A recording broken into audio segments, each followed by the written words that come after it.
Dear JCI members and friends participating on the 2023 JCI RISE Online Summit.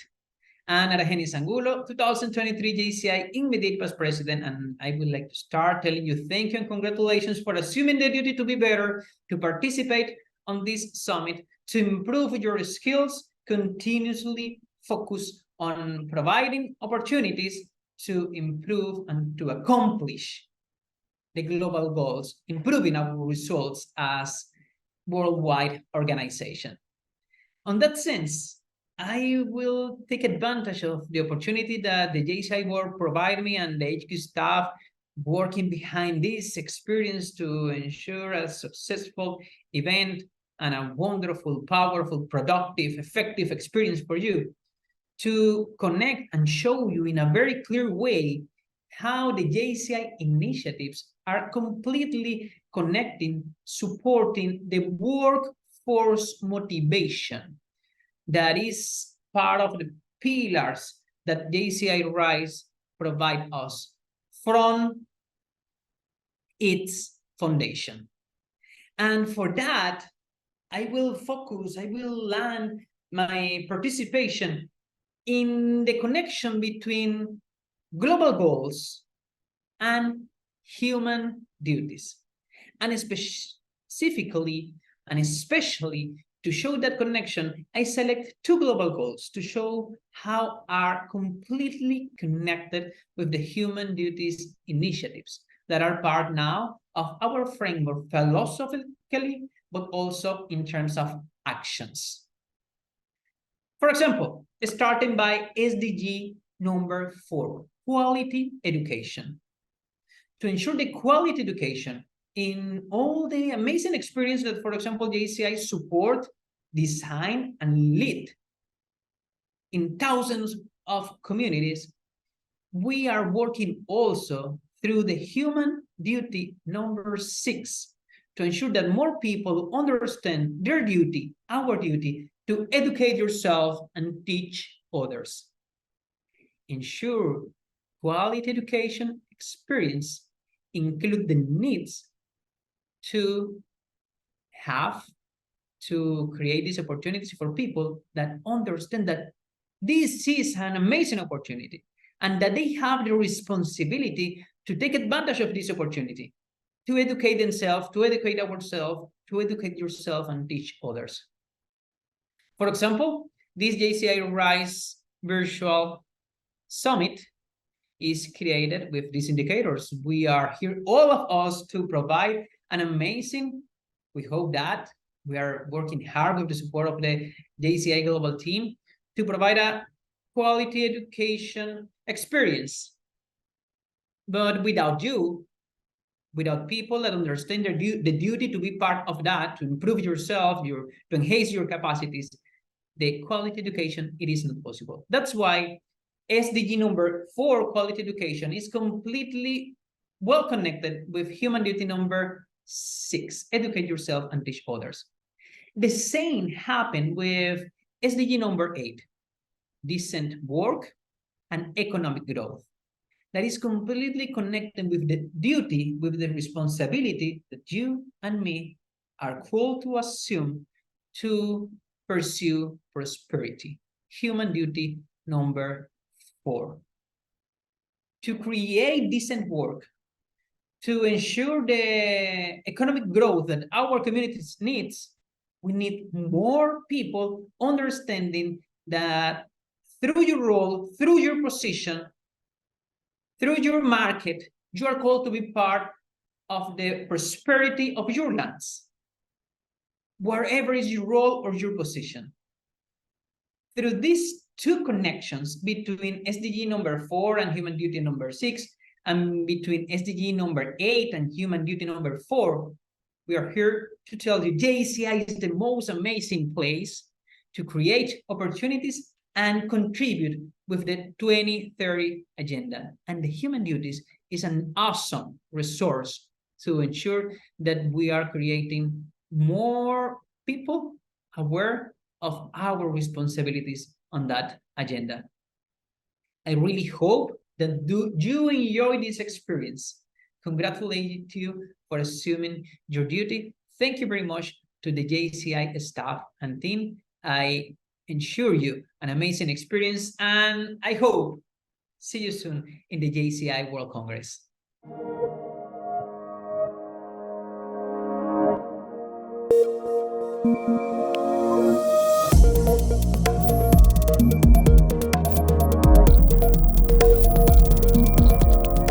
Dear Secretary General and dear board member of the Ban Ki-moon Center, Kevin Hin, dear JCI community, fellow global citizens.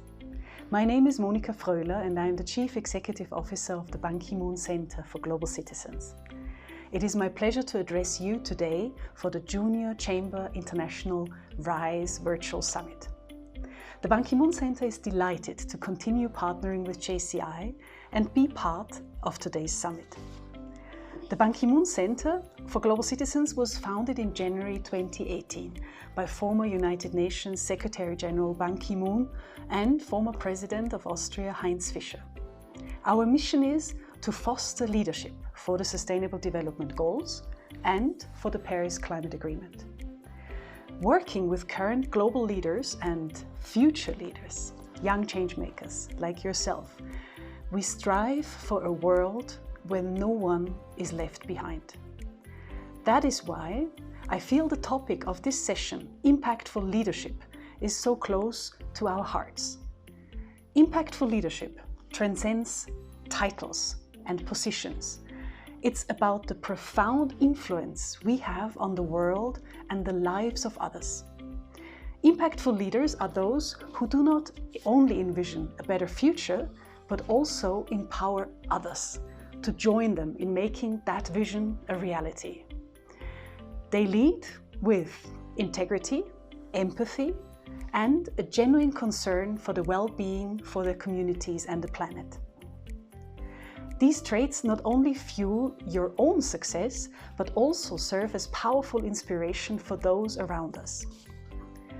Research offers valuable insights into effective leadership, with extroversion emerging as a significant predictor of leadership. But I also know introverted leaders. But conscientiousness, openness to experience, and other personality traits often also contribute to successful leadership. It's, however, essential to note that impactful leadership is not only confined to a specific personality type. Anyone can become a great leader, if they want to. Remember that impactful leadership is not determined solely by age or experience. It's about your ability to inspire, to collaborate, and to drive positive transformation. Impactful leadership plays a vital role in understanding workforce motivation, especially concerning different generations in the workplace. Understanding the motivations of Generation X, Millennials, Generation Z, Generation Alpha. All of that is crucial for unlocking the full potential of each and every generation, and of course for them to thrive in their jobs. For example, Generation X values work-life balance, job stability, recognition, and career advancement. To engage and motivate them, we can create opportunities that support their personal lives while nurturing their professional growth. Millennials seek meaning, positive impact, and continuous growth. Providing them, for example, with purpose-driven work, rather flexible arrangements, and opportunities for development will keep them engaged and committed. Generation Z thrives in tech-savvy environments, craves instant feedback, and embraces a kind of entrepreneurial spirit. By offering technologically advanced workplaces and regular feedback, we, for example, can best harness their potential to drive innovation. Generation Alpha, they have been growing up in a digitally connected world. They seek jobs with cutting-edge technology and, of course, also personalized learning experience. And they value social and environmental consciousness. All of this is to say that embracing diversity and inclusion in our teams and organizations is essential, as it's not only the factor that allows everyone to have equal opportunity, but it also means that we can create impact in the working environment and ensure that our workforce is representative of the global community we serve. I'm proud to say the Ban Ki-moon Center is a hub for global citizens.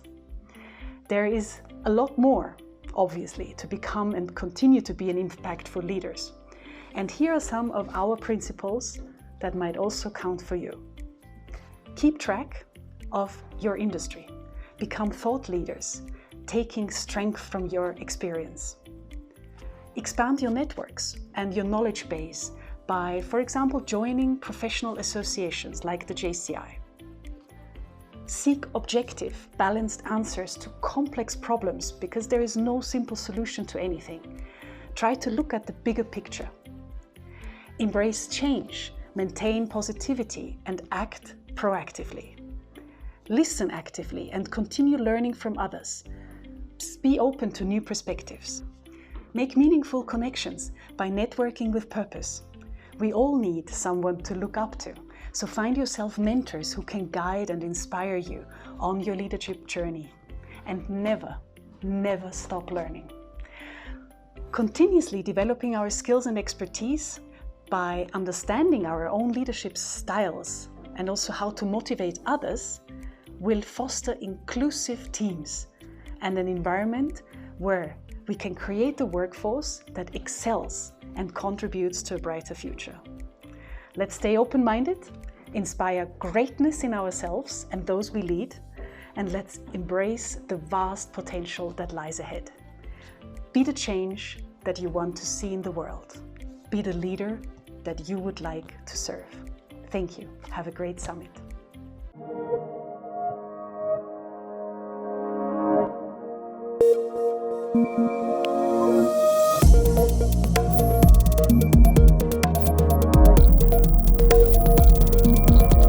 Hi, my name is Kate Landon, and I am the Executive Director of the Ban Ki-moon Foundation based here in New York City. We're an organization founded and created by the former UN Secretary General Ban Ki-moon. As you might know, was the leader at the UN behind two of the major international frameworks that guide the work of the UN today, which are the Sustainable Development Goals, as well as the Paris Climate Agreement to mobilize cross-sector stakeholders and leaders around climate change. Our mission at the foundation is to mobilize existing leaders and also to invest in the next generation of leadership for the SDGs, with a focus on women and youth who have been historically underrepresented in decision-making tables around the world.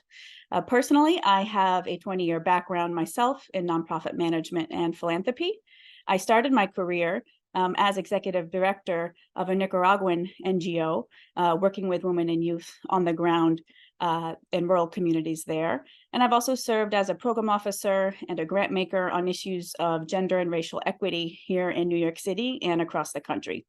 So I've been lucky to have been on both sides of the table, both as a fundraiser and a grant maker. And in that time, I've raised around $30 million to do this work, and have also helped distribute around $50 million to various organizations and leaders doing social impact work. And so as a result, I've spent a lot of time thinking about what makes a successful fundraising strategy and how to engage in fundraising as a young leader. And I'm so excited to be able to participate in this summit and share a bit of what I've learned with you all today. When I started my career as a young ED, I was tasked with doing a lot of things, including designing and managing programs, supervising staff, working with my board of directors, managing a budget. But the number one thing I think I was least comfortable doing was fundraising. And so having to be the one that actually asked directly for money. And since then, I've spent a lot of time talking to and working with young emerging leaders who share with me some similar fears, that they have a great idea about the work needed in their community, but are scared on some level or uncertain about the fundraising part. And I think that part of this is normal and that fundraising doesn't come natural to most people. Many assume that you have to know a lot of wealthy or rich people, which certainly can help, but I don't think is a requirement when you're just getting started. And so if you come from a community that is not wealthy, I think it can be particularly intimidating to do this work. But also, I would name that the reality is that there's not a lot of transparency in our sector about how certain types of fundraising actually works. And this, particularly working with foundations, for example, who keep a lot of the information private about how to access their grants. Many foundations do not have open RFPs. Their contact information is not publicly available on the website. And so I think they do this not out of malice per se, but more that if they had a completely open process, they would be afraid that they would be contacted by everybody everywhere all at once, and that they would just become overwhelmed on some level with funding requests.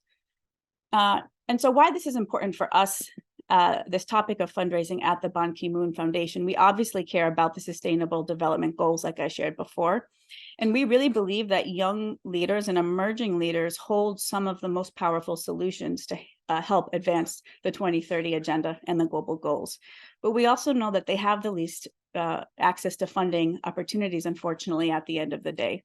So we do see it as part of our mission to help emerging leaders learn how to mobilize resources for their own work and that of their communities. So what I'd love to share in this session are just some of the high-level takeaways that I've learned over the years, how you can overcome these fears around fundraising, and how we can demystify the process a bit to make people more confident in their fundraising work. I know we can't cover all of this and solve this issue in just 20 minutes, but I am hoping that this will be just a beginning and a taste of the conversation for your own fundraising journeys over time.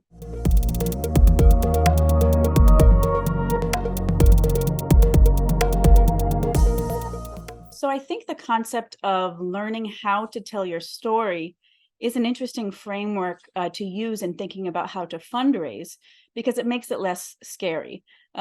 So this is a different framework than thinking about writing the perfect, flawless grant proposal or getting on stage and having to make a formal high-stress pitch in front of a bunch of potential funders. And the story you share on some level should probably be a mix of the personal and the professional, though this is customized based on the work for which you are fundraising. For example, if you are the founder of an up-and-coming small NGO versus you're on the board or fundraising committee for another organization. But essentially, I would think about being able to craft your story in a way where you can tell it in just a few minutes to almost anyone, because the reality is that you could be talking to a potential funder or partner at almost any time and not even know it. Whether you meet them at a conference or run into them on the street or are able to get an introductory phone call or Zoom call with a foundation staff member to learn more about your work, I recommend you be prepared. So at a high level, I recommend your story that you craft for yourself come with some key components, and I'll walk through them quickly. The first is who you are and where you come from, what experiences you have had to date that got you interested in this line of work that you do and for which you are fundraising, how you came to found or get involved in the work for which you are fundraising. What does that organization or project look like now in terms of what you have done in the past and what you are currently doing? Where is that work headed? And what makes you most excited about this work? And you should be able to tell that in just 1 to 2 minutes max. I know it sounds like not a lot of time, but that is often all the time you may literally have to keep somebody's attention. And your hope is that something in that story sparks their attention and interest to where you have an opportunity to answer some follow-up questions. So I do recommend you practice telling that story in a way where you feel comfortable, and that comes off as both a mix of confident and humble, because ultimately you want to, again, spark interest from them, but also curiosity to learn more.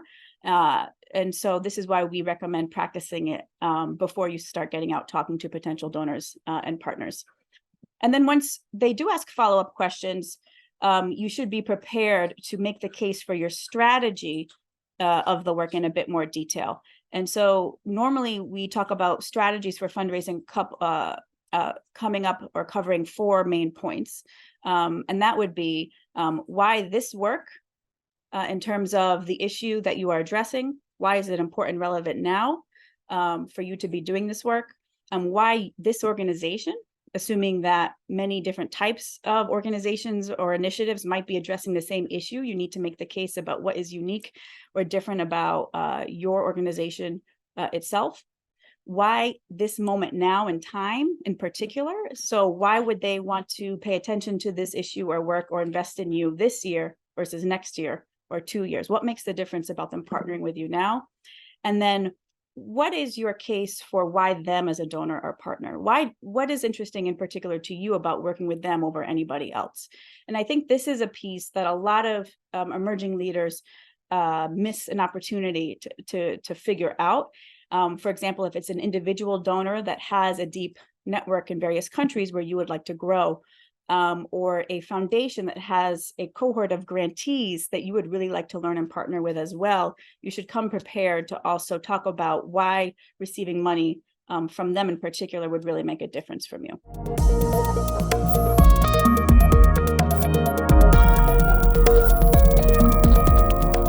So any good fundraiser, whether you are executive director or leader of a nonprofit, or you have a fundraising role with development in its title, or you're on the board of an effort, should have in their mind when talking to a funder what your fundraising plan is. And you should have this clear before you start formally going after donations.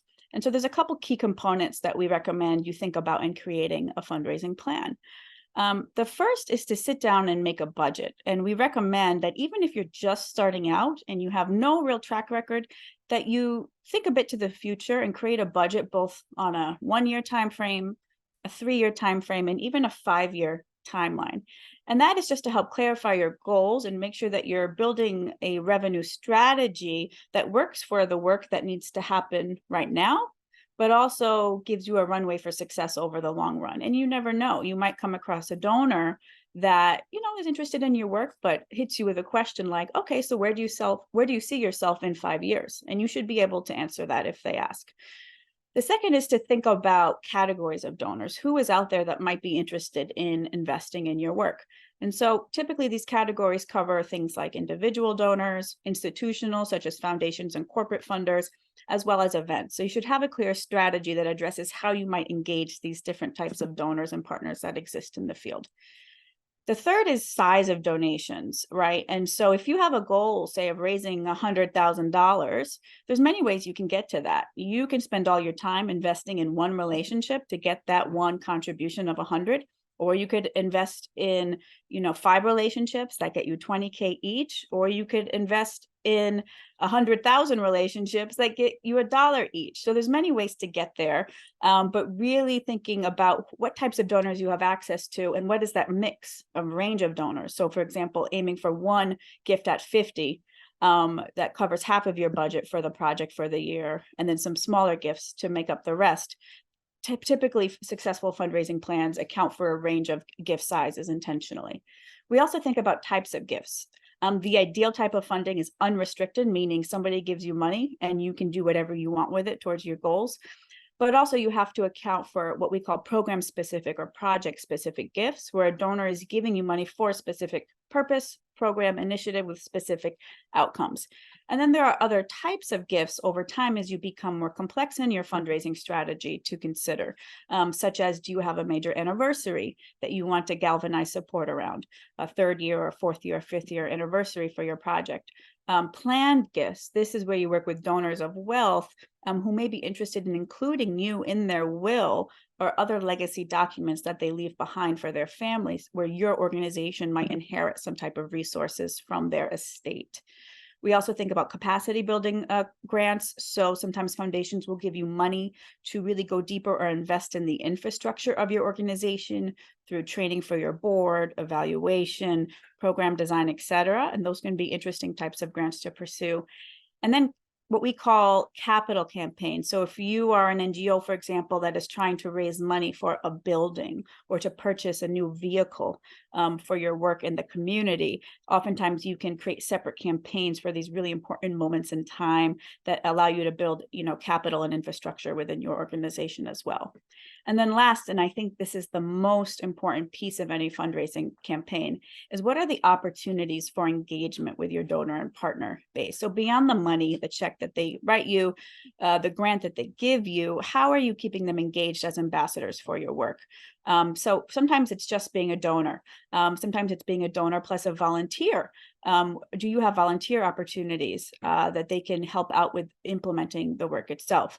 Do you want to invite them onto your board of directors or create an advisory committee where they're bringing, again, not just their financial resources, but they're also bringing their time, talent, treasure, their networks, their ideas about how to grow and make the organization more sustainable.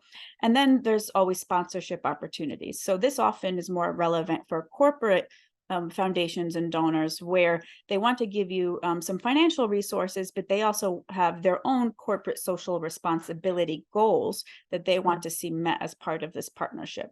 And so they want their logo visibly placed. They may even want you to help endorse or link yourselves to a certain type of product that they have in the world.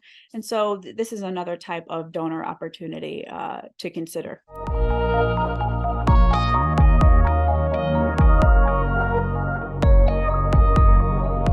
So I have 3 tips that I would love to share with you today. And I would say like I mentioned before, I've been engaged in a variety of different types of fundraising strategies over my career, both with individual donors, doing events, writing grants for foundations, even managing pooled funds where we pool money from a variety of different funders into one pot of money and do collective grant making from it. But I find that regardless of the type of donor, foundation, person, etc., there's some key frameworks that really actually are relevant for all audiences. The first one is what I call the yes, no, maybe framework.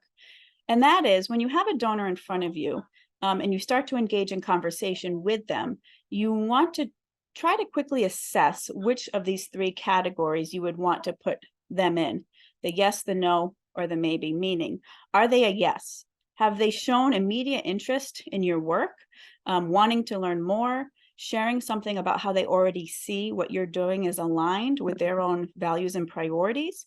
And if so, you really want to take hold of that moment and make a bold ask. Now, that doesn't mean if you find a donor right in front of you who says, "Oh, that's really interesting, tell me more about what you do," that you come right away and say, "Well, we do this and we want you to give us $1 million." So don't take it that literally. But what it means is that when and if you find those instances where you're noticing interest, you want to be able to come, I would say, with the fullest, boldest version of yourself, your vision for what you want to achieve in the world, and make some, statements about how you would love to partner with them, and you would love to see if there's an opportunity for a follow-up conversation. So that is how you might deal with the yes. The no is also very important. And the reality is when you get started out, you're going to get a lot of no's, and that is okay. That's normal. But you want to be able to assess who those people and institutions may be that fit in that no category, place them there, say your piece with that relationship, and be able to move on, because it is not helpful to keep banging your head against that door trying to convince somebody to understand what you're doing or to see alignment in their own priorities. It's just not worth it. A lot of new fundraisers, unfortunately, I think, spend a lot of time in these relationships trying to convert people that just can't be converted. And then there's the maybe category. And this is the most interesting, because this is where I think you should really spend the most time. These are the relationships where they seem potentially interested, but they're not sure. These are the conversations where you may need to go a little deeper, spend more time asking them questions. What are their interests, priorities, values, etc., to really help assess, is this worth following up on? Maybe if there's something that I say differently or share differently about what we're doing that will convert them. But you need to assess who these people are and whether they really fit in the maybe category or they fit in the no category. That's my first tip. My second tip is a phrase that I share all the time when people ask for fundraising advice. And that is actually, if you want advice, ask for money. And if you want money, ask for advice. And this is where I find it's helpful to really think about fundraising relationships as relationships. It's a two-way street. You want to show your donor or potential funder that you care about them, you care about their viewpoints, and that you want to see them as a long-term partner in the work, not just the source of a check. And so it means when you get a donor, particularly a program officer, on a phone call or a Zoom call, learning about you and what you're doing, don't ask for money right away. Always open the conversation about the issues in the field, what you're seeing and learning. Ask them for advice. If they have advice, ideas for you on how to expand the work, always save the ask, if you're going to ask at all on that call, towards the end. You want to establish a relationship first. Oftentimes, if you just come right away with a ask for money without establishing that relationship, what you're going to get is not money. You're going to get a lot of advice thrown back at you about what you should probably be doing differently in your work, or what you would need to grow or expand or change upon in order to get the money. And then the third is to really think about this work ultimately as both fundraising and friend raising. As we said, when you start to invest in a relationship, you don't know if you're going to get a financial contribution out of it, and that's okay.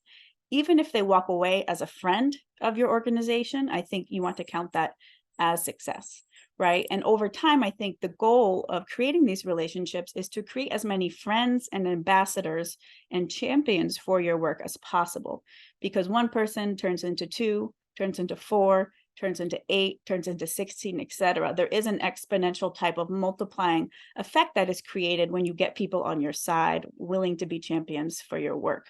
And you never know, maybe you convert somebody into a friend, and that friend can find a donor for you. When you find people who, again, are inherently interested in your work, I think you want to keep them close. You want to cherish those relationships and ultimately grow that network that is here to support you. So my final takeaway and piece of advice for you all is to rethink what fundraising is essentially, and that it's not about the ask. We are not asking for something. We're certainly not begging for something, but we are not even asking for something, I believe, when fundraising, when making a step towards a relationship with a potential donor or funder. Instead of asking, what we are doing is offering an opportunity. And I think that switch in framework and mindset is really crucial to gain confidence in yourself and your work and the value of what you are doing in the world, regardless of that, whether that person or that entity wants to take you up on that offer. That's their choice. It has nothing to do with you. And so I would leave you with a final quote, hopefully to mobilize, inspire you a bit and instill confidence in the work that you are doing in the world. And that is fundraising is proclaiming what we believe in such a way that we offer other people an opportunity to participate with us in our vision and mission. And so that is the final word that I would like to leave you with today. And we hope that you leave a bit more inspired, a bit more motivated to tackle your fundraising challenges and goals. And we would also love to continue the conversation with you. So at the end of this session, we will be leaving a link for you to sign up and figure out and learn more how you can stay engaged with us and deepen your own fundraising and resource mobilization skills. Thank you.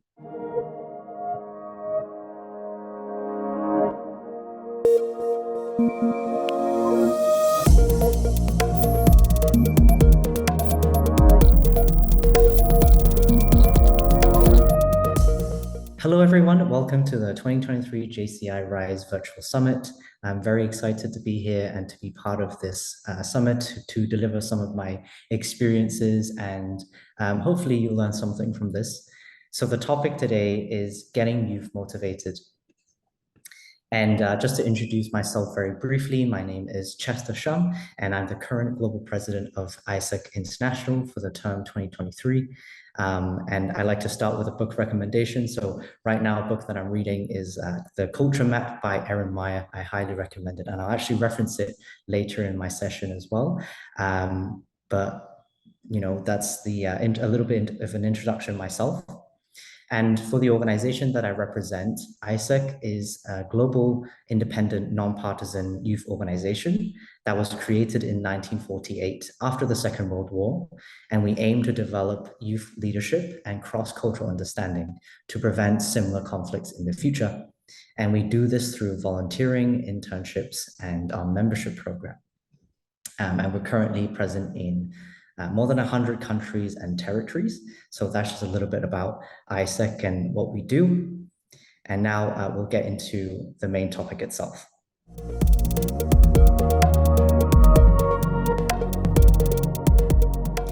Okay, so to answer this big question, one of the core questions we need to answer when thinking about how to get young people motivated. In my organization, we work with 18 to 30-year-olds, and majority of them still being in university or fresh out of university as graduates. And we survey them and we ask, what keeps them motivated in an organization like ours? And the top 3 reasons that we found is, first of all, personal and professional growth through their work. And by personal growth, it also refers to a sense of confidence, a sense of leadership and maturity that they could experience through their work and grow alongside the professional work that they do. The top 2 reason is actually a sense of community. This may or may not be something that corporations and organizations organically drive, but a sense of community is, at the end of the day, what everyone looks for. And especially in post-COVID era, where young people are described to be as the most lonely generation, to be able to find a sense of community at work might be one of the most core things that keeps young people motivated and wanting to do their work in organizations. And the top 3 reason is a sense of positive impact. We now live in a world that seems a lot more fragmented, a lot more conflicted. And so young people live in a generation where they may not feel as in control, or they may feel helpless. And so therefore, within their area of control or their circle of influence, they would like to have that sense of positive impact, and they would like to have the sense of control over their work. And actually, to reference what we do at our organization, we follow a model called the inner and outer journey. And the outer journey first describes the work and the external environment that they go through. So we design our experiences in a way that allows them to take responsibility, sometimes quite big responsibilities as a young person. For example, managing operations, designing strategy, or managing a budget, managing teams. And through interacting with all these tasks and stakeholders, they go through a challenging experience that almost forces them to learn and to grow at the same time, and to train themselves and educate themselves on the professional skills that they will need to carry out these responsibilities. But more importantly, after the outer journey, we have the inner journey, which is the reflections and realizations, learnings that a person will have based on those experiences. For example, someone goes through a very challenging experience managing people from different profiles, and through that team experience, they learned to effectively communicate. They learned to manage expectations. They learned how to manage performance. And it's through these reflections that we facilitate in our organization that allows young people to grow. And we, at our organization, we genuinely believe that it is through challenging experiences that people can learn and grow the most.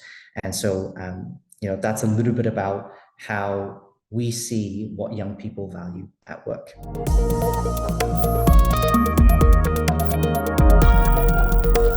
Right, so answering the question of what can organizations do to really design experiences that allow young people to stay and motivate people to stay, I've already started explaining the models and the frameworks that we use at AIESEC that maybe you can take reference from.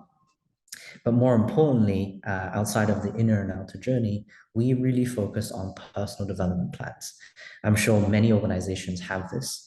And I genuinely believe that this is one of the most important tools that allows us to adapt the experiences that we're providing young people, whether it's at a corporate or any other organization, the right kind of experience. So on top of writing down learning objectives or professional goals, we really use the personal development plan to, first of all, identify future career goals. We remain open and flexible, and we have very honest conversations about whether this young person sees their future in this organization. And, if yes or no, what does that point be that they want to go to? Professionally, how do they want to grow? What positions do they want to take in the future? In what fields? And using this information, along with asking them what do they believe as their strengths and weaknesses, we use this information to tailor the jobs to their goals. Sometimes we see in a lot of companies, especially with very specific or very strict job descriptions, that they look for very specific profiles to fill a need in their organization, which is completely fair. However, what we believe in as well is having some flexibility in co-creating a job description along with the employee or along with a young person really gives them that ownership and that sense of control over the work that they do. And so we remain slightly flexible with our job descriptions, and we focus on assigning tasks that the young person can really feel like they can grow from. And so with this practice, we hope to connect personal goals with the organization's goals so that you're not only driving, your KPIs for your organization, but at the same time, you're, creating a sense of achievement and development in the young people that you're working with. Last but not least, we use personal development plans to debrief experiences and identify learnings as well. We revisit our development plans at least once a month, and to really identify what are the experiences that they can learn from. And once again, creates that sense of development. On top of that, in our organization, we talk about a golden triangle of an ideal experience that touches on three key things, which is engagement, development, and performance. Engagement referring to them engaging with the organization, not just doing the bare minimum, engaging with and networking with more people in the organization. Development, of course, is development of skills and growth from their experience, and of course performance, right? Them actually performing their job and doing their job at a high level and contributing to the organization's performance. And now to derive these three concepts of engagement, development, and performance, we have a set of standards that we created to make sure and to create a framework for these experiences to exist. These standards speak to three other spheres. One is the work sphere, second is the social sphere, and thirdly is the physical sphere. And so we create standards that accommodate and support the experiences of these young people in these three spheres. For example, in the work sphere, we have getting them the right job support, referring them to mentors, designing their job in a way that helps them grow, right? And then in the social sphere, that's about connecting them with the wider organization, not just within their teams or not just within their local branches, but let's say it's a regional or a global organization, connecting them to different employees from different branches and making them feel like they're part of something bigger. Last but not least, we have the physical sphere, right? Taking care of the physical environment that they're in, whether they're working remotely or in office, making sure that they have the right equipment and environment, making sure that we pay a bit of attention to mental health and well-being, because this is a topic that young people really care about. And this is not in saying that organizations need to be experts in solving mental health conditions, but however, having the awareness and being cognizant about how mental health affects their work is something that organizations need to look into more as well moving forward. Last but not least, I'll make my reference to the book recommendation I made in the very beginning now, is that in this book called The Culture Map, it really talks about different cultures build trust and approach work relationships quite differently. And so if you're an organization, global organization such as JCI or AIESEC, or any other global organization that works with many different cultures, this is a great book to read. An example that I give very briefly now is, for example, cultures such as the US or Germany are very tasks-based, and they build trust based on the quality of tasks delivered. But in countries such as Saudi Arabia, China, or India, they're more relationship-based. And so business relationships are built over dinner, over drinks. And so the way that managers or organizations can approach young people from different cultures can be very different. that also stretches into things such as whether someone prefers direct or indirect feedback, whether they like confrontation or not, whether they how they view hierarchy, or are they more egalitarian. This can all affect someone's motivation to stay in an organization. Beyond organizational culture, there is actual kind of ethnic and nationality kind of behind a lot of these mindsets that we can find in young people. And so that's something to consider as well when we think about what organizations can do to build experiences that motivate young people more.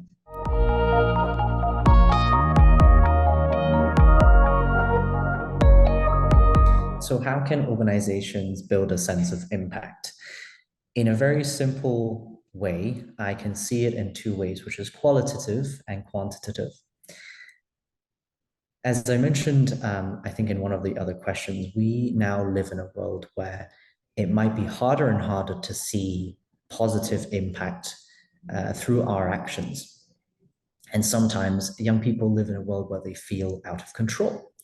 And so showcasing impact is one of the more deliberate things that organizations can do to build that sense within their young people. And so quantitatively, of course, you have your impact reports, you have your statistics that you can publish every year. But I think the main point in that is, of course, finding a way to measure that impact and communicating it in a way that is understandable for young people in organizations is important. However, I would say, to not underestimate the value of qualitative showcasing of impact. At AIESEC, we showcased a lot of these. We had a campaign for our recent anniversary, and we simply asked our global network, what is your story with our organization?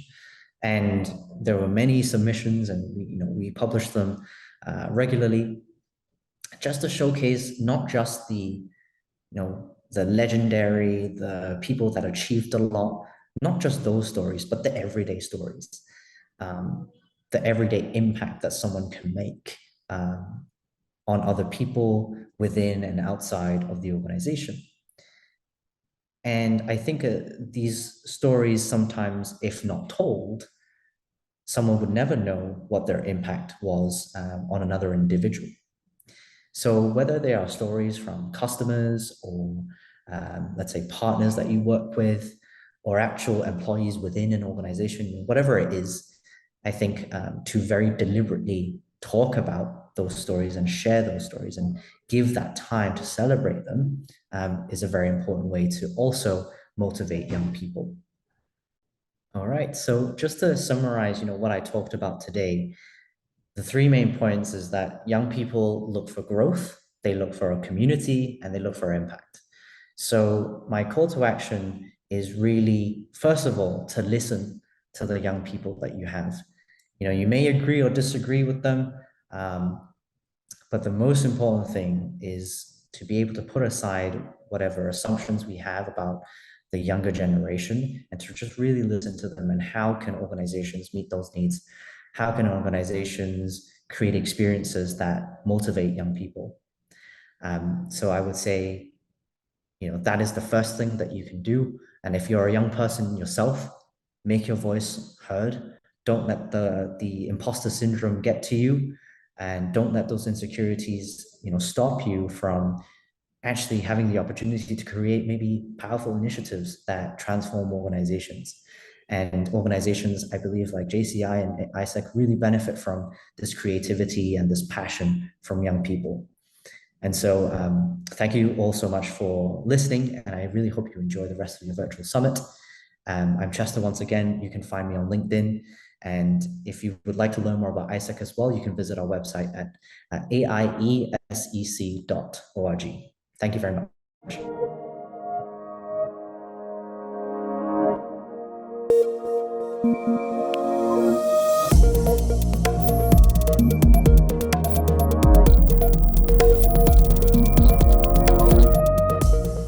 Hello and welcome. I'm very happy and honored to be here today with you and participate in the JCI RISE Virtual Summit. My name is Linda Peterhans, and I work at the Kofi Annan Foundation based in Geneva, Switzerland. And I work in the Youth Leadership Program and primarily lead the Kofi Annan Changemakers Initiative, which I'll introduce in a moment. I'm really excited to join you today because I think these are really needed conversations and exchanges, and they bring me a lot of hope. Not only because I hope that the sessions are and will be stimulating discussions and exchanges of ideas, but also because I hope that this summit will be the fuel for you to carry forward your work and your efforts to participate together in building the kind of future that we want.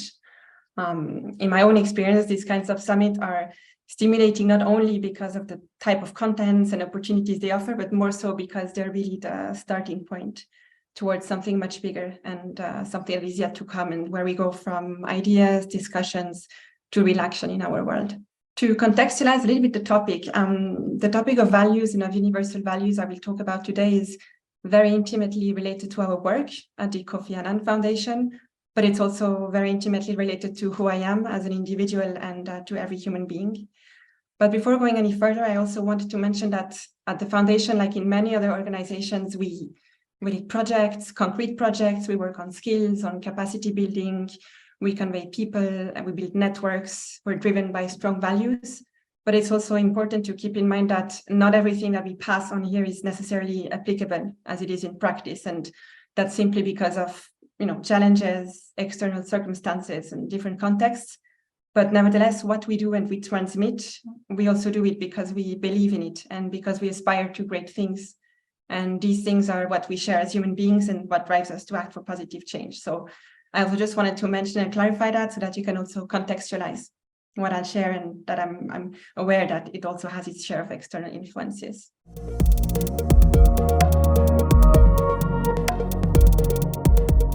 So Kofi Annan established the foundation in 2007 when he stepped down from the United Nations, and he set it up as a catalyst for lasting peace and for inclusive governance. And so he initiated projects to safeguard democracy and elections in the digital age, to promote youth leadership, and to secure long-lasting peace. And when he passed away in 2018, vibrant tributes commended the man, the human being, the leader that he had been throughout his career, his life, and the battles he fought. And I believe that beyond those tributes and beyond the Nobel Peace Prize he was awarded in 2001 jointly with the United Nations, that these testimonies stand as a global and universal statement that his vision, the principles, and the values that he stood for are still central today, and perhaps even more so, to build more peaceful, just, fair, and resilient societies. And as a strong public advocate for peaceful resolutions and human rights, Kofi Annan also kept emphasizing the importance of upholding these universal principles worldwide. He was, for example, instrumental in establishing the Millennium Development Goals in 2000, which, as you might know, led to the current 17 Sustainable Development Goals, which were all adopted by the United Nations member states in 2015. But beyond the advocate, Kofi Annan was also known for his decency, for his fairness, humanity, for listening to the different voices, for finding common grounds, and for bringing people together. And today he remains a champion, not only for his pivotal contributions to international cooperation and peace building, but also for his empathetic human leadership, which is deeply rooted in his ethical values. And the principles and the values he stood for are the very foundations of everything that we do at the Kofi Annan Foundation. And we carry on his legacy by pursuing and developing projects in the areas he was strongly committed to, such as empowering the youth, striving for long-lasting peace and safeguarding elections and democracy, but also by upholding and promoting his values and ethos across our activities and our operations. And so the Kofi Annan Changemakers Initiative, for example, the Extremely Together Young Leaders who work on preventing violent extremism, or the Voices of Reconciliation in Colombia that uses music as a peace-building method, are just a few vivid examples of programs that we are proud at the Foundation to spearhead and to ensure that through them, Kofi Annan keeps inspiring leaders and humans today and in the future. And there's this one quote from one of our Extremely Together Young Leaders, Hajar Sharieff, who just put it really well. She said that Kofi Annan is not the past, he is the future. So Kofi Annan said that the future well-being of humankind rests increasingly on the courage and foresight of its leaders to realize the full meaning of interdependence and to translate it into practical actions. Leaders hold immense responsibility for their governments, organizations, but also for the well-being of the communities and for the world at large. And leaders' decisions and their behavior hold a potentially exponential impact, either unfolding into positive and sustainable change, inspiring generations and creating hope, or on the contrary, generating long-term damage, weakening the fragile equilibrium of the world and increasing inequalities across the planet. And so isn't JCI RISE's goal precisely to inspire young leaders to collaborate, to create positive impact and rise together with a unified vision? And so this is exactly why values matter in the leadership equation, not only to create positive change, but to nurture it together. And so, for instance, ethical leadership, inclusivity, resilience, trust, respect, these are all universal guiding principles. They're powerful enough to overcome boundaries, to resonate no matter the societal norms and the belief systems, the cultural context and the backgrounds, but they also have a unifying effect that can provide a solid foundation for decision-making, and they also serve as a moral compass to guide everyone's steps, actions, and behavior. And so being a leader is not about achieving goals or securing power of one over the others. Being a leader is about inspiring others. It's about creating the space for all to work towards a common vision and to lead by example. And so, for example, one way we convey the importance of those values and the responsibility of being a leader is through its Kofi Annan Changemakers Initiative, which we launched in 2021. And we do have many other projects at the foundation that embrace similar values, but the Kofi Annan Changemakers Initiative particularly illustrates how we can build upon a leader's legacy and inspire the next generation to pursue a unified vision for positive change, which is based on ethical values and moral stand. The Kofi Annan Changemakers Initiative is twofolded. It strives to amplify the voices of the young people by giving them a space to dialogue with and to seek counsel from experienced speakers and mentors on issues of deep concern. But it also provides today's leaders and those mentors with a better understanding of the young generation's concern and a glimpse into their potential for the future. And at the heart of the initiative is the Kofi Annan way. It emphasizes Kofi Annan's values, the leadership style he had, such as ethical leadership, dialogue, empathy, resilience. The program is aimed at young leaders who are aged between 18 and 30 years old. They all come from different walks of life, from around the world, and they're entrepreneurs, they lead or they work within a broader organization, but they've all already demonstrated leadership and impact in their respective fields. And what we do during those 12 months together in the leadership program is they receive trainings, they interact with friends and colleagues of Kofi Annan and the foundation. They search for ways to build a positive action. In addition to the program, to the module, they receive a small seed grant to scale up the work. And they also collaborate with a mentor to receive advice and guidance throughout the program. And after those 12 months, they join the growing community of the Kofi Annan Changemakers.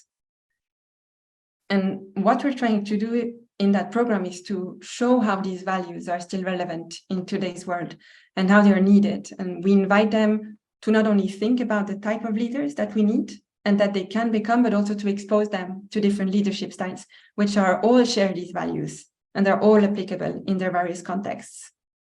And so by experiencing it themselves, exchanging with one another and other contributors who live by those values, the changemakers witness firsthand how those particular leaders can drive positive change and influence young and old alike. They see what is possible, they enrich their perspectives on what it means to be a leader, and then in turn, they spread it across their community, in their work environment, and then beyond.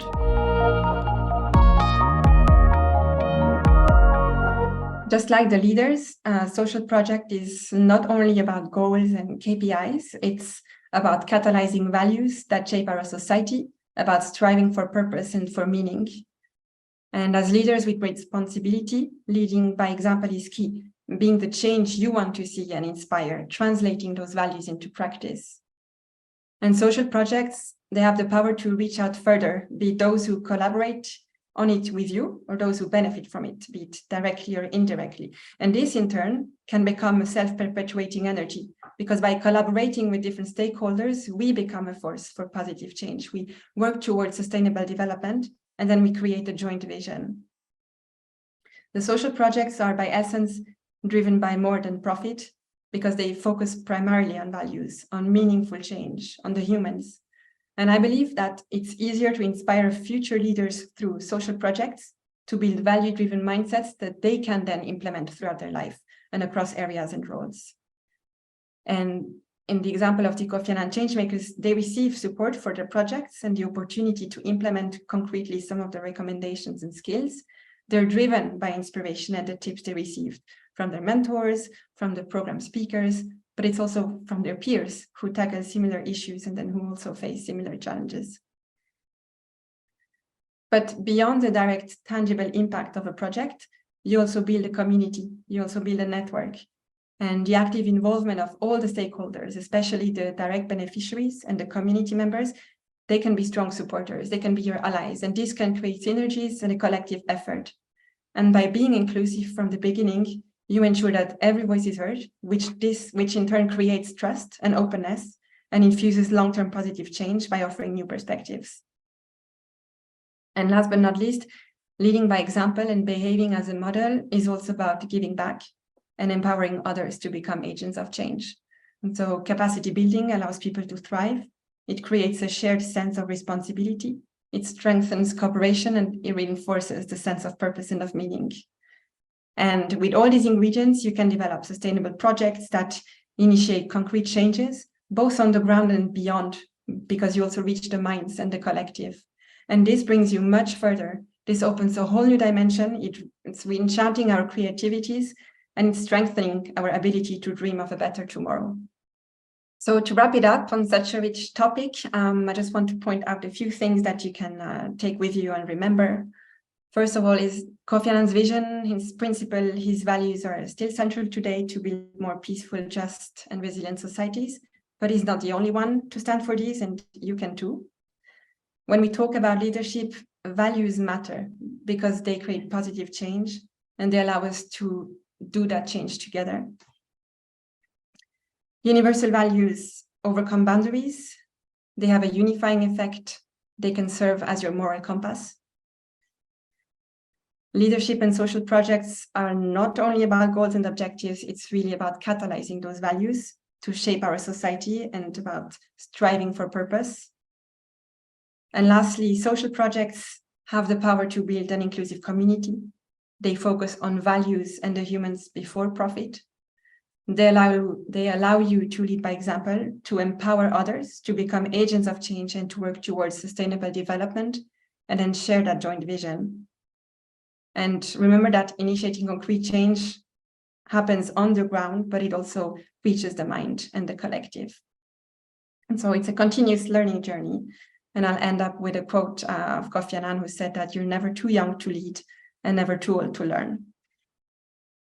And if you would like to know more on the topic and to know more about how we approach it at the Kofi Annan Foundation, you can reach out to me. You can visit our Kofi Annan Foundation's webpage, which has more details on the different projects, but also on the Kofi Annan legacy.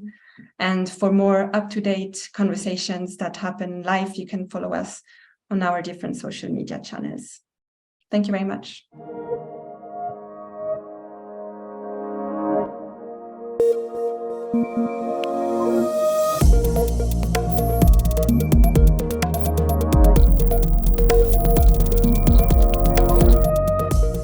Hello, everyone.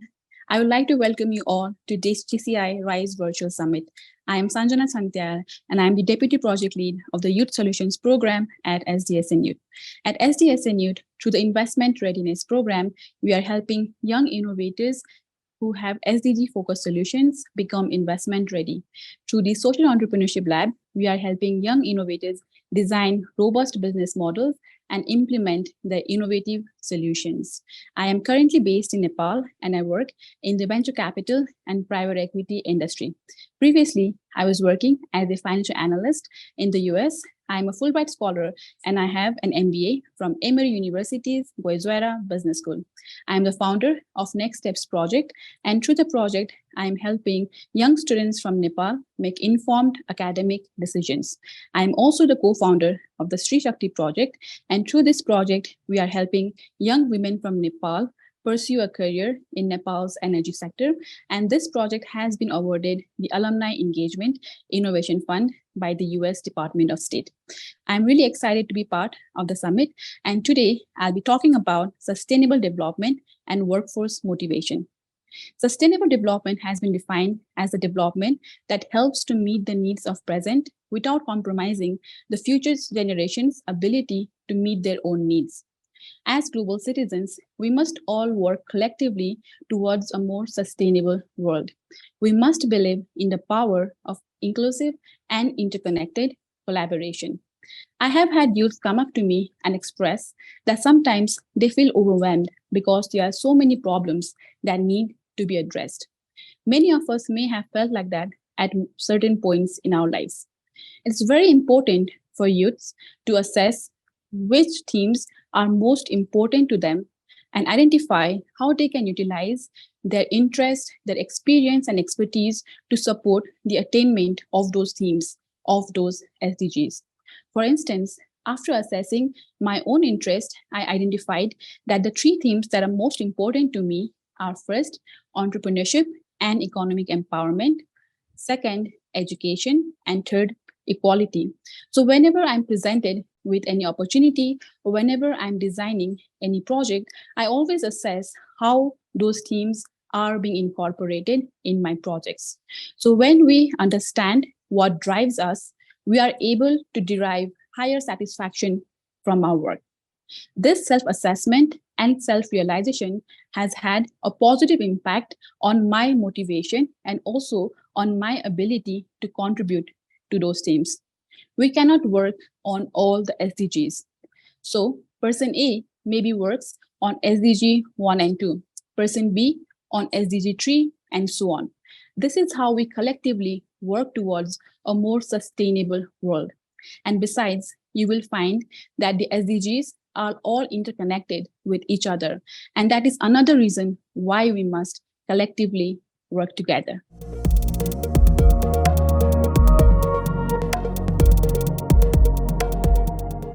Maslow's hierarchy of needs is a theory of psychology explaining human motivation, and it states that humans are motivated to achieve their needs in a hierarchical structure.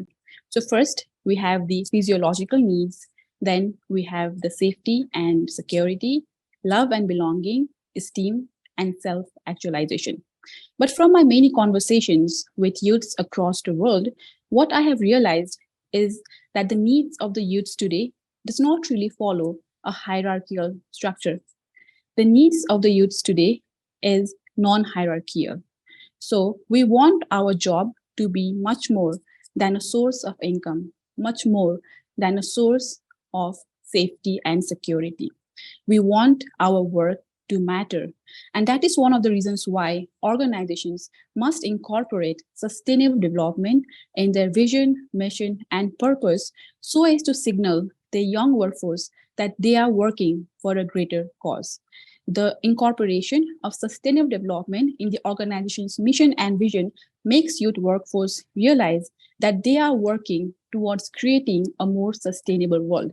And for youth workforce, for whom sustainability is a key driving factor, a key motivator, this incorporation really allows them to be more attached to the organization's mission and vision and help this attainment of the sustainable development goals.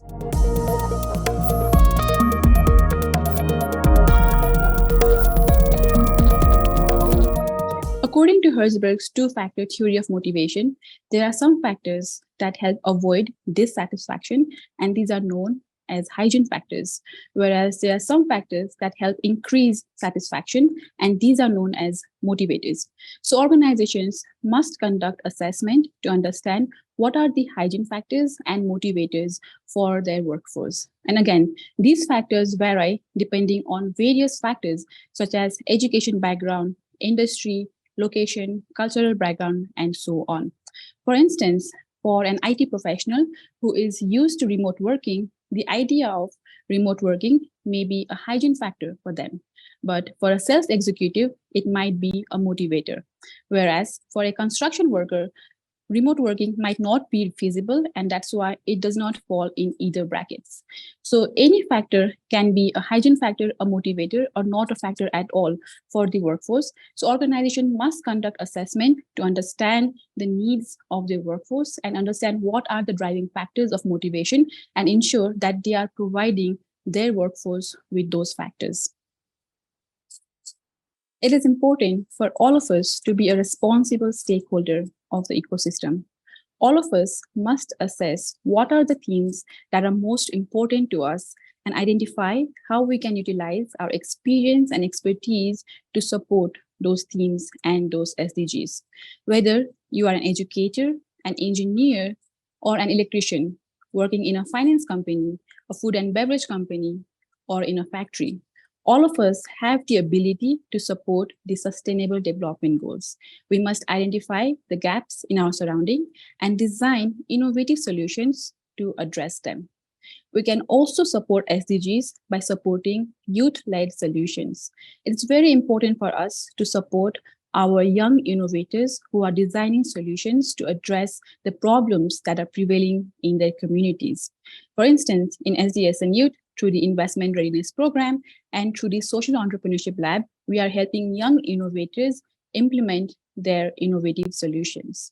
We should always look for opportunities to collaborate with like-minded individuals who are passionate about sustainability and youth-focused initiatives.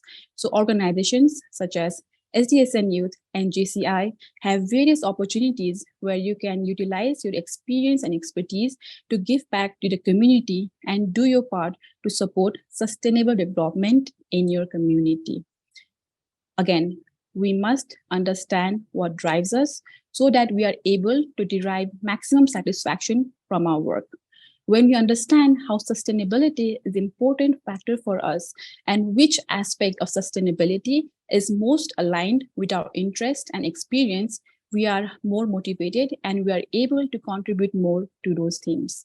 So I'd like to invite all of you to assess what are the SDGs that are most important to you and identify which organizations you can collaborate to support the attainment of SDGs. Thank you.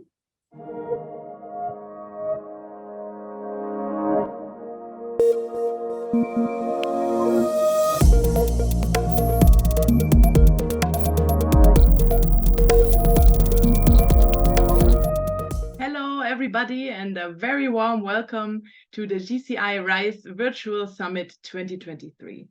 My name is Stefanie Beßler, and I'm super happy to be one of the speakers for this session for you today and to share my experiences from the social innovation or entrepreneurship ecosystem with you here today in that session. Maybe you're wondering now, why can I share this with you? I am currently the Innovation and Community Lead at Social Impact Award. It is a global education and incubation program active in more than 20 countries, trying to create a new generation of social entrepreneurs that are dedicated to support the Sustainable Development Goals and its implementation. So I joined SIA, the Social Impact Award, 4 years ago as a country coordinator. That means I was implementing our educational and incubation program all over Austria. I supported nearly over 100 early stage founders, so becoming social entrepreneurs in their journey to start their own projects and work on the most pressing issues and finding the right solutions and then really getting it started with their own projects.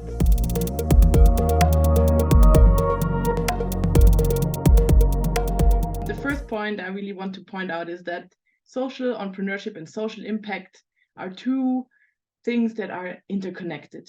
it's about creating a positive impact on environmental and social challenges, that you solve the most pressing issues for our society today. And we see that these topics of problem solving and creating a better future is right now very, very relevant, right? It's relevant for becoming the impact leaders of tomorrow, for driving positive change, because currently we are facing multiple crises. I don't think I have to name them all by once, but just thinking of the post-pandemic economic impact and challenges that we are facing, climate change, the war in Ukraine or other parts of the world, and in general, very many inequalities and injustices. So we need future leaders that are bold, that dare to take action, that are here to invest their own energies into the right things, and their passions, to follow their passions for the things that really matter and can turn this world into a better one.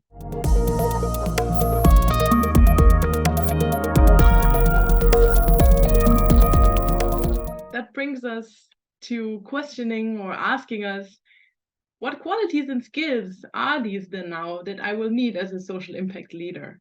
And I would love to share a bit from my personal experience working the last years within the social entrepreneurship field. And yeah, also the decisions I took along my career path, because as you know, I came from the business as usual world, working in bigger companies, doing internships there, and really studying the classic neoliberal microeconomics theories during my international business studies. And I decided that I want to question that a bit more critically and see what else is out there. So I decided to leave the management career path and enter a bit the NGO world. And I'm not saying now that everybody of you should quit their jobs and enter an NGO. This is not what I mean, but I mean that it's very important that you ask yourself, am I doing what I really want? Are my talents, values, motivations where they should be? And there is actually one great tool that I can encourage you to maybe use. Maybe you have heard of the Ikigai. It's a little flower that can assess a bit the different areas in your life where you're standing, and if this is, where you want to be as well. Because I think it's very important to grow your horizon, to enter new circles. That's what I did when I decided to move a bit abroad, get to know more Latin American countries in different contexts and different challenges in other parts of the world. So I opened a bit up and entered new circles. You can do this, for example, also by volunteering abroad or studying abroad. And the next important thing is, I think, that you have a collaborative, open mindset, that you're open to learn, that you're open to think also interconnected and interdisciplinary. I think this is always what I value, not only in my even transdisciplinary studies and how I also approach my different research projects. But I think it's very important so that we can solve our complex issues of our times. I don't think with linear thinking and just staying within what you've learned, maybe what you've studied, can do the thing, can do the trick. So I invite you to be open, look beyond what you know, and look beyond what you maybe learned to learn new, and don't stop learning. It's important to look for allies, supporters. Once you find something that you really burn for, that really is your passion, that you love doing, that you want to maybe change in your local reality or context. So it's important that you find those and have a common vision to change something, right? And you can do that by, for example, looking at different role models. Maybe you know someone that can be a role model for changing a career path. Or you can look at, for example, our alumni network at the Social Impact Award, where we are already counting with over 1,200 social ventures in more than 25 countries. So try to see what other impact leaders, what other social entrepreneurs are doing to maybe give you inspiration. And I think just listening here to different speakers and entering the world of this JCI RISE Summit and connecting maybe with other participants is a cool start. To sum it up, the skills that you need to become a future impact leader, I think most important one is that you are empathetic, that you understand your environment, that you understand your own position in it, that you understand its challenges, and that you engage in systems thinking, that you interconnect things and think beyond what's maybe even your current reality, that you just broaden your horizon. Second, be very courageous, have an entrepreneurial mindset. That means be courageous to do something different than what others around you are maybe doing, what the mainstream is doing, right? So maybe you will face challenges like I did when my parents were questioning my career path, or when friends were asking me like, okay, but why do you take this turn now? Why do you take this decision? So I think just stand for what is important for you, and then just do it. And also think interconnected, right? And interdisciplinary. This is the third one. As I said, just look a bit beyond what you studied and think a bit open-minded here. And last but not least, become also resilient, right? Try to know your own boundaries, try to know when to say no and stop, and when to pause and regain energy so that you have enough energy for what is important and what matters that you are doing.